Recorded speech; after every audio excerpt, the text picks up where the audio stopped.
Halloween opened in theaters around the country just over 2 years ago. The movie set out to scare people, which must have been what the audience wanted. Halloween did great at the box office. In Hollywood, success inspires imitation, so Halloween 2 is currently filming.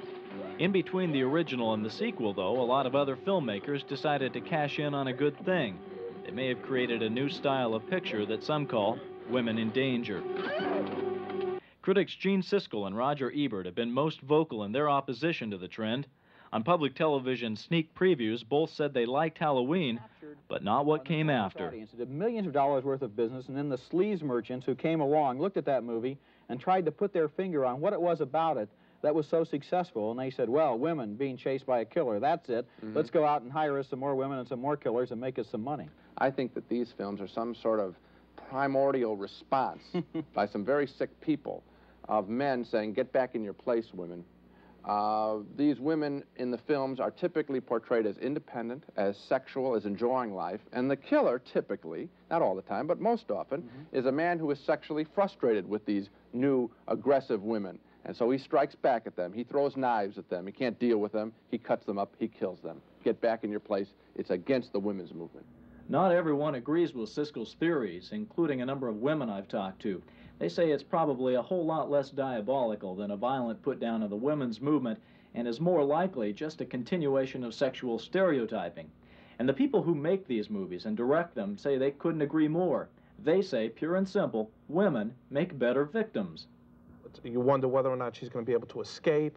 If you were to have a man in that particular situation, the audience doesn't really identify immediately with the man as they would with a woman. I mean, it look a little ridiculous if a man was in King Kong's hand.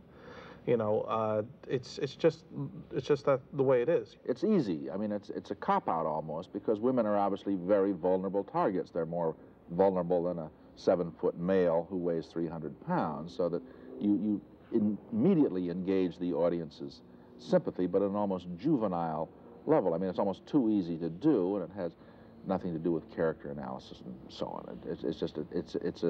It's a cheap device, you might say. And I'm not sure, is that reprehensible, or is it just not very interesting aesthetically?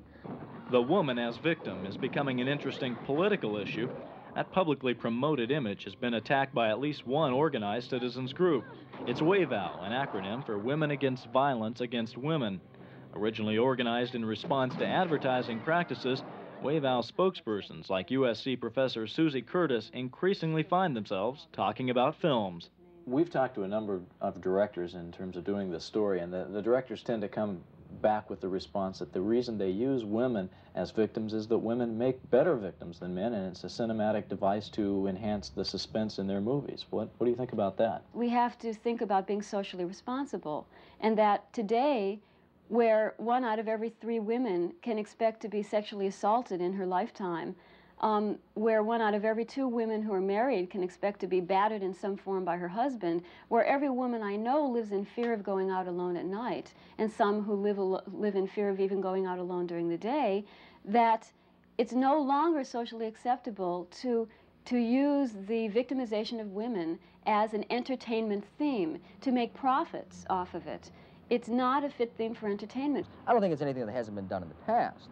You look at the old black and white films, the films that you see, the late night movies, the old Rudolph Valentino films, when he would take the woman and carry her away to who knows what. She was treated as a piece of meat. The debate hasn't been limited to content alone. The point of view the picture has been shot from is also at issue. In this scene from Dressed to Kill, a movie that received mostly favorable reviews, the audience sympathy is likely with the woman being chased through the subway. Dressed to Kill, like Halloween, is a woman in danger kind of film, but not generally considered an exploitation. Watch the difference in perspective in this advertisement for the boogeyman. You can't hide from him.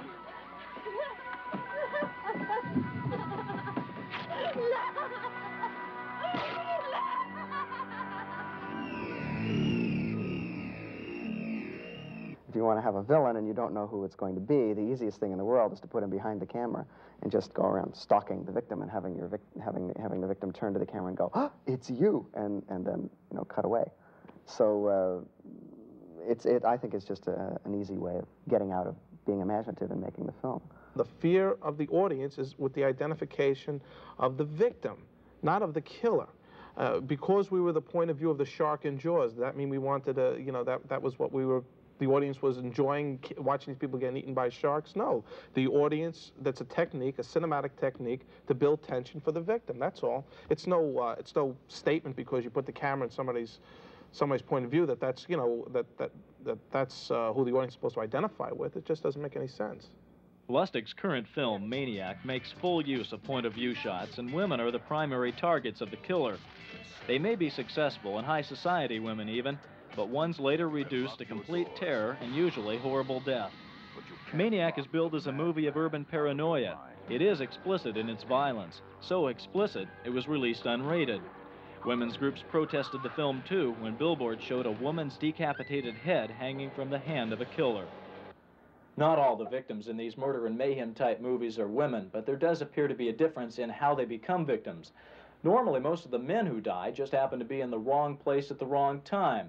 But before a woman dies, the audience is usually treated to some scene where the woman is doing something perceived as sexual, perhaps primping in front of a mirror, maybe getting undressed. And that's usually a tip-off that that woman won't make it through the movie. Friday the 13th, Part 2, a box office hit, is one of the latest examples. There are plenty of sexual setups in it, like this one, but the end result is almost always the same: violent death.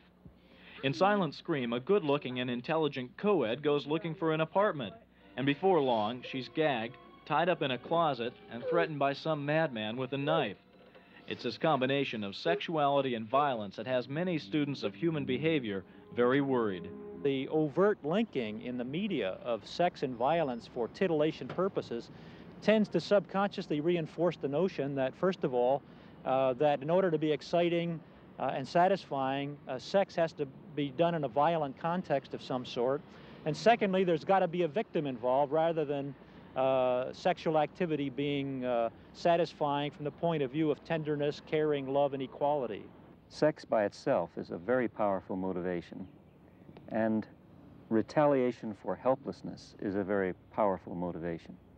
When you combine them, you increase, I square, the possibilities of that stimulus being carried into action. The theme of the persecution of the Jews in the Nazi Holocaust, or blatant racism, they wouldn't use that as a theme for entertainment to make profits off of. We feel this is a theme of that sort, and that corporations from within should just decide that they will make their profits elsewhere, that there is plenty of material to be creative on and to make money from, and that the victimization of women and the terrorization of women and children is not a theme that's appropriate for entertainment. Appropriate or not, artistic or exploitative, damaging or benign, films of women in danger remain good box office and draw significant audiences. Supply meets demand. In Hollywood, Bryce Zabel reporting.